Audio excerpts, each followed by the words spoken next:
किशन और मोहन दो जिगरी दोस्त थे। दोनों ही साथ पले बढ़े और साथ ही पढ़ाई लिखाई भी की, लेकिन स्कूल के बाद दोनों अलग हो जाते हैं। मोहन, हम दोनों आज अलग हो रहे हैं, लेकिन आज से ठीक 20 साल बाद इसी चौराहे पर मिलेंगे। दोनों एक दूसरे से वादा करके अलग हो जाते हैं। किशन दूसरे शहर में आगे की पढ़ाई करने चला जाता है, तो मोहन अपने पिता के साथ उनकी दुकान में हाथ बटाने लगता है। पिताजी, मैं भी किशन की तरह दूसरे शहर में पढ़ने जाना चाहता हूँ। उसके पिता एक शराबी इंसान थे। अरे बेटा, तू क्या करेगा शहर जाकर? अरे पढ़ाई करने के बाद किसी के ऑफिस में नौकरी है ना।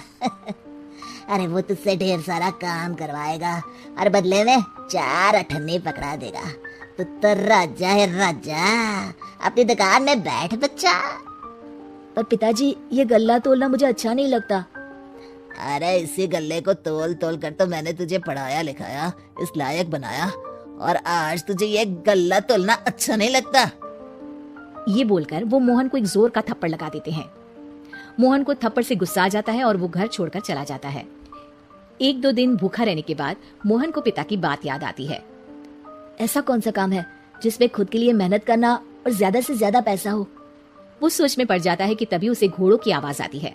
वो एक पेड़ के पीछे छुप जाता है और जहाँ देखता है कि डाकू कैसे एक चादर फैलाते हैं और उसमें ढेर सारे सोने के गहने डाल देते हैं। डाकुओं का सरदार बोलता है, चलो एक दिन मेहनत की, अब बाकी के महीने राजा बनकर गुजारेंगे।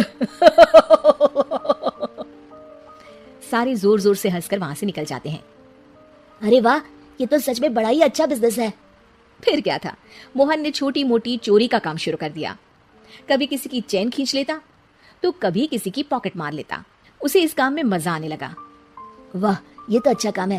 पिताजी ठीक कहते थे, कुछ नहीं रखा पढ़ाई लिखाई में, सारा वक्त पढ़ो, फिर किसी और के लिए काम करो, और महीने के अंत में वो पकड़ा देगा 4 अठन्नी। ना बाबा ना। धीरे धीरे समय बीतता जाता है और मोहन जाना माना चोर बन जाता है।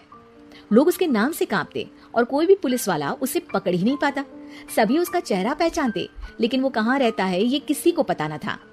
फिर एक दिन वो भी आ जाता है जब मोहन को किशन से मिलने का दिन याद आता है।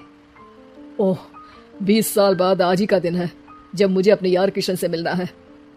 और फिर वो उस शहर में जाता है और चौराहे में खड़ा हो जाता है। काफी समय तक वो अपने दोस्त का इंतजार करता रहता है, लेकिन वो नहीं आता। मैं भी पागल हूँ, किसे 20 साल पहले की बात याद होगी। कुछ देर इंतजार करने के बाद वो वहां से जाने लगता है कि तभी सामने 2 पुलिस वाले आ जाते हैं और उसे गिरफ्तार कर लेते हैं। मोहन को आश्चर्य होता है कि उन लोगों को मोहन का पता कैसे चला। अब सुनो, तुम लोगों ने अब मुझे पकड़ ही लिया है, तो क्या मैं जान सकता हूँ कि तुम लोगों को ये कैसे पता चला कि मैं यहाँ आने वाला हूँ? उसमें से एक पुलिस वाला मोहन को एक लेटर देता है। मोहन लेटर खोलता है जिसमें लिखा होता है, मेरे जिगरी दोस्त मोहन, मैं जानता था आज दुनिया यहाँ के वहाँ क्यों ना हो जाए, तुम यहाँ मुझसे मिलने जरूर आओगे। आज मन था कि मैं तुम्हें गले लगा लूं, लेकिन फर्ज की दीवार सामने आ गई। 20 साल बाद तुम एक मुजरिम के रूप में मेरे सामने खड़े थे। माफ करना दोस्त, देश के प्रति मेरा फर्ज मेरी दोस्ती के आगे छोटा पड़ गया। मोहन की आंखों में अब आंसू थे। वो चुपचाप वहां हाथों में हथकड़ी बांधे चला जाता है।